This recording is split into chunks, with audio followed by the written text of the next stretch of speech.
जय हिंद दोस्तों, स्वागत है आपका अपने यूट्यूब चैनल में। आज की इस वीडियो में हम नदी तंत्र के अंतर्गत जो काली नदी तंत्र है उत्तराखंड के अंतर्गत, जो काली जिसको शारदा नदी तंत्र भी बोलते हैं, उसके बारे में जितने भी महत्वपूर्ण फैक्ट्स हैं जो एग्जाम में पूछे भी जा चुके हैं उन सबको कवर करने वाले हैं। सबसे पहला फैक्ट्स आपसे पूछा गया था कि राज्य की सबसे लंबी नदी कौन सी है, तो काली नदी है। इसकी लंबाई कितनी है? 252 किलोमीटर है। अब इसको याद कैसे करना है, जहाँ ट्रिक फंडा होगा वो आपको बताया जाएगा। देखो, काली नदी, इसमें एक सरयू नदी भी आएगी। तो जो सर लोग होते हैं, या फिर आप ऐसे समझ सकते हैं कि यदि काली नदी पर एक इसमें शब्द आएगा पंचेश्वर, है ना। मैं कुछ बता देता हूँ शब्द आपको, जैसे सरयू नदी भी आएगी, पंचेश्वर भी आएगी, काली भी आएगी, तो सब संबंधित है। यदि सर लोग पंच मार दें तो दो पंच, कितने मार दें? 2 पंच, तो दोनों आंखें कैसी हो जाएंगी? काली हो जाएंगी। आप इसको ऐसे रिलेट करेंगे, सर लोग यदि पंच मार दें तो आपकी 2 पंच मार दें तो दोनों आंखें कैसी हो जाएंगी? काली हो जाएंगी। आप इसको ऐसे रिलेट करेंगे कि 252 किलोमीटर किसकी लंबाई है? काली नदी की, कि सर ने पंच मारा था और दोनों आंखें काली हो गई थी। तो सर राज्य की सबसे लंबी नदी। काला पानी स्थान पड़ता है, एक व्यास आश्रम है, लिपुलेख पिथौरागढ़। लिपुलेख पिथौरागढ़, तो लिपुलेख दर्रा तो आपने पढ़ा होगा, ट्रिक फंडे से याद करा रखा है। तो पिथौरागढ़ में जो काला पानी नामक स्थान है, वहाँ से कौन सी नदी निकलती है? काली नदी निकलती है। इसको स्कंद पुराण में श्याम नदी भी बोला गया। काला यानी कि श्याम, स्कंद में श्याम, स्कंद में श्याम नदी बोला गया है। सबसे पूर्वी नदी तंत्र है, यानी कि यदि आप उत्तराखंड के मैप की बात करें तो इधर जो पूर्वी वाला इलाका है, जो नेपाल और उत्तराखंड के बीच में बॉर्डर बनाता है, कौन सी नदी है? काली नदी है, इसलिए इसको सबसे पूर्वी नदी तंत्र बोलते हैं। स्थानीय नाम जो लोग रहते हैं उसको काला पानी गाड़ और काली गंगा भी बोलते हैं, इसी का नाम है। महाकाली नदी भी इसी को बोला जाता है। जो कालागिरी पर्वत है, उस कालानदी पर्वत के समांतर बहती है, कालागिरी पर्वत के समांतर बहती है। उत्तराखंड नेपाल के बीच अंतर्राष्ट्रीय सीमा बनाती है और नेपाल में इसको शारदा के नाम से प्रवेश करती है, शारदा नाम से जाना जाता है। जो चंपावत टनकपुर बरामंडी के बाद ये है उत्तराखंड से बाहर हो जाती है। ये उधम सिंह नगर में नहीं बहती, ये भी ध्यान रखना है, उधम सिंह नगर में नहीं बहती है। ये चंपावत जो बनबस है वहाँ से बाहर हो जाती है, जहाँ तक इसकी लंबाई कितनी है? 252 किलोमीटर है। उत्तराखंड की सबसे अधिक प्रवाह पथ वाली नदी किसको कहा जाता है? तो काली या शारदा नदी को बोलते हैं। उत्तराखंड की सबसे अधिक प्रवाह पथ वाली, यानी कि जो बहुत अधिक पथ में प्रवाह होती है, यानी कि बहती है, कौन सी नदी है? काली नदी। अब इसकी सहायक नदियाँ जो याद रखनी है आपको, सबसे पहले कुंगठी आंगटी नदी। कुंगठी आंगटी नदी इसकी पहली सहायक नदी है, ठीक है। ये सहायक नदी थुमका या संगचुम्मा नदी भी है इसकी, है ना, संगचुम्ना नदी भी कांगठी उंगटियांग की सहायक नदी है, जबकि कुंगठी आंगटी काली की सहायक नदी है। अब इसकी सारी सहायक नदियों की बात करूँ ना, तो काली नदी की एक ऐसी सहायक नदी यही कुंगठी आंगटी है जो कै से शुरू होती है। किससे होती है? कै से। तो पहली नदी कुंगठी आंगटी। दूसरी सहायक नदी में यदि बात करें, पूर्वी धौली गंगा जो खेलागांव पिथौरागढ़ में मिलती है। गौरी गंगा, सबसे लंबी सहायक नदी गौरी गंगा। अब याद देखो कैसे करना है, काली नदी है, अब काली का अपोजिट गोरा, गोरा काली, गोरी एक ही होगी। और जो काली है तो उसको क्या करो? पहले से धो लो, पूर्व से धो लो। तो पूर्वी धौली गंगा भी इसकी सहायक नदी है। उसके बाद सरयू, सर ने पंच मारा था पंचेश्वर में, तो सर्वाधिक जलराशि देने वाली कुमाऊं की एकमात्र नदी सरयू नदी, ये भी इसकी सहायक नदी है। लोहावती, अब लोहा कैसा होता है? काला, तो लोहावती भी किसकी सहायक नदी है? काली की। फिर लधिया, लधिया लोहावती, ये सब किसकी सहायक नदी है? काली की है। उत्तराखंड की अंतिम नदी, पश्चिम से पूर्व की बात करें तो उत्तराखंड की अंतिम नदी कौन सी है? लधिया नदी है, पूछा जा चुका है।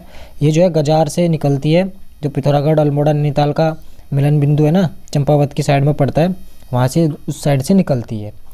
ये चोका नामक चंपावत में स्थान है, वहाँ पर जाकर ये मिल जाती है, चंपावत में मिलती है और मिलन बिंदु से गजार नामक स्थान से निकलती है। कटिया पानी गाड़ तालेश्वर पिथौरागढ़ में जाके मिलती है। तो कुंगठी आंगटी पहली सहायक नदी और कटिया पानी गाड़ एक और सहायक नदी है इसकी, ये सहायक नदियाँ हो गई। अब अन्य जो महत्वपूर्ण फैक्ट्स है उसको देखते हैं। पूर्वी धौली गंगा की बात कर रहे थे, तो काली में मिलने वाली दूसरी सहायक नदी है, क्योंकि पूर्व से धो लेना चाहिए, तो काली नदी भी काली नदी की सहायक है। ये जो पूर्वी धौली गंगा है, 2 नदियाँ हैं, एक तो दारमा नदी और एक लिस्सर नदी। इनके मिलने के बाद इसको पूर्वी धौली गंगा कहा जाता है। तो ध्यान रखेंगे कौन सी 2 नदियों का संगम है पूर्वी धौली गंगा? एक तो दारमा और एक लिस्सर, दारमा और लिस्सर। इसका उद्गम कहाँ से होता है? यदि इसके उद्गम की बात करें तो जो दारमा दर्रा का हिमानी क्षेत्र है, दारमा दर्रा का जो हिमानी क्षेत्र है वहाँ से निकलती है। काली और पूर्वी धौली गंगा का संगम कहाँ होता है? खेला, जो स्थलपंथ जगह है पिथौरागढ़ में, वहाँ पर इन दोनों का संगम होता है। कहाँ पर? खेला। तो इंसान को धूल में कब जाता है, जब वो खेलता है तो काला हो जाता है। पूर्वी धौलीगंगा और काली नदी का संगम खेला में होता है। ठीक है। गौरी गंगा मिलम हिमनद से निकलती है, जो मल्ला जोहार क्षेत्र है मिलम हिमनद, मिलम ग्लेशियर से निकलने वाली नदी गौरी गंगा। गौरी गंगा का उद्गम स्थल मिलम ग्लेशियर। आप कैसे याद रखेंगे। अब काली गौरी का मिलन, कारी गौरी का मिलन, देखो कारे गौड़े का मिलन तो होगा नहीं, तो जोल जीबी एक जगह है जोल जीबी पिथौरागढ़ में, जहाँ इन दोनों नदियों का संगम होता है। तो आपको इसको याद रखने के लिए ध्यान रखना है, काले का उल्टा गोरा, तो काली गौरी का संगम जोल जीबी। ये जोल जीबी वही क्षेत्र है जहाँ पर जो है व्यापारिक मेला लगता है, व्यापारिक मेला लगता है। इस मेले की शुरुआत नोट करनी है आपको विजेंद्र बहादुर के द्वारा की गई 1914 में, और 14 नवंबर को ही ये मेला लगता है। 14 नवंबर को ये मेला लगता है। तीनों फैक्ट, 14 नवंबर को मेला लगता है। 1914 में शुरुआत करी विजेंद्र बहादुर के द्वारा। जोलजीबी मेला कहाँ पर, पिथौरागढ़ में लगता है।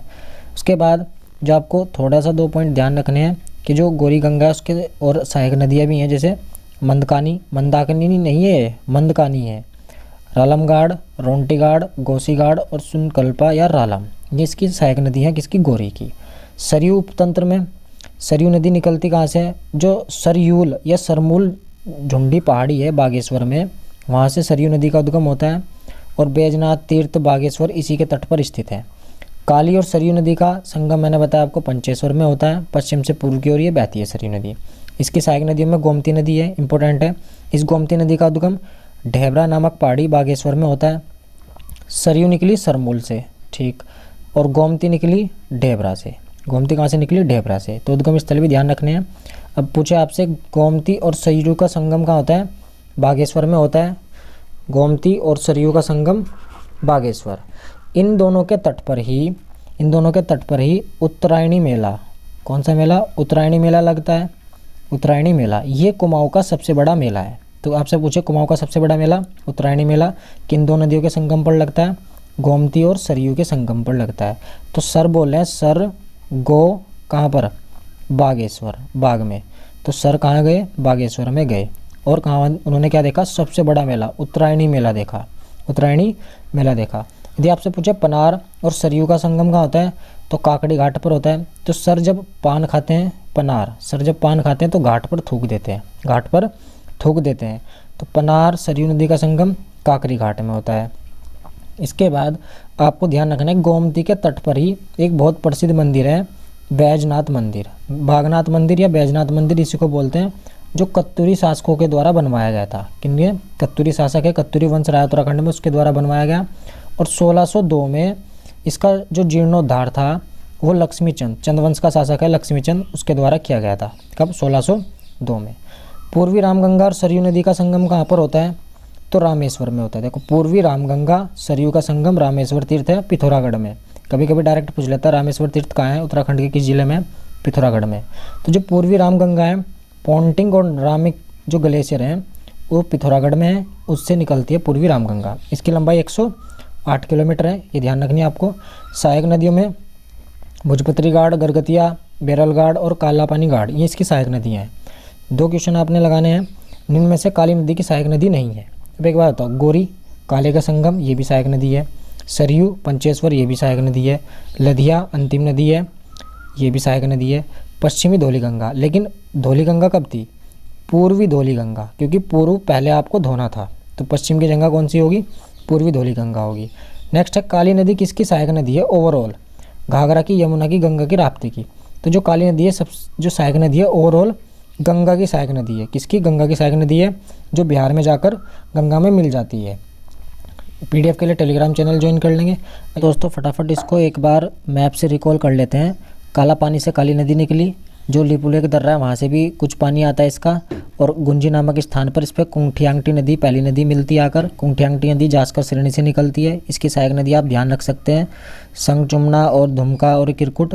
उसके बाद ये आगे बढ़ती है, कैलाश मानसरोवर यात्रा इसी के पास से होकर गुजरती है। नारायण आश्रम इसी नदी के तट पर है, नारायण आश्रम पूछा जा चुका है कहाँ पर है, पिथौरागढ़ में, इंपॉर्टेंट है।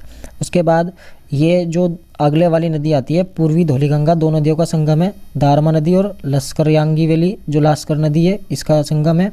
ये जाकर जो है इसमें खेला या तवा घाट नामक स्थान पर मिल जाती है। उसके बाद आगे चलकर मिलम ग्लेशियर से गौरीगंगा नदी का संगम जोलजीबी में होता है, जहाँ जोलजीबी मेला लगता है।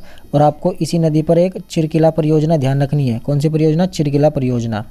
पूर्वी रामगंगा नदी 108 किलोमीटर की है, जो नामिक और पोंटिंग ग्लेशियर से मिलकर आती है और रामेश्वर में मिल जाती है। रामेश्वर में मिल जाती है। पंचेश्वर परियोजना भी है, जो भारत और जो है नेपाल की संयुक्त परियोजना है, पंचेश्वर में मिल जाती है। गोमती नदी इधर ढेबरा श्रेणी से निकलती है। बागेश्वर सरयू गोमती का संगम बागेश्वर पर होता है, बागेश्वर धाम का मंदिर भी है। पनार नदी मिल जाती है इसमें काकड़ी गाड़ में, और रामेश्वर में पूर्वी रामगंगा मिल जाती है। तो ये सब जाके कहाँ मिलती है? पंचेश्वर में। पंचेश्वर में मिल जाती है, क्योंकि पंचेश्वर में बताया था ना, तो काली और सरयू नदी का संगम है। काली और सरयू का संगम कहाँ है? पंचेश्वर में। उसके बाद नैनीताल वाले क्षेत्र में देखें तो यहाँ से एक लधिया नदी चोका घाट पर मिलेगी काली नदी में आके। कोइराला नदी लधिया की सहायक नदी है, ये ध्यान रखनी है। फिर उसके आगे चल के एक नेपाल से नदी आती है रामगुन नदी, आपको ये नहीं ध्यान रखनी, लेकिन ये चोका नामक स्थान पे ध्यान रखना है, लधिया नदी मिल जाती है इसमें। टनकपुर बैराज यहाँ बना हुआ है, और बनबसा से एक शारदा नहर निकाली गई, क्योंकि काली का दूसरा नाम क्या है? शारदा नहर है।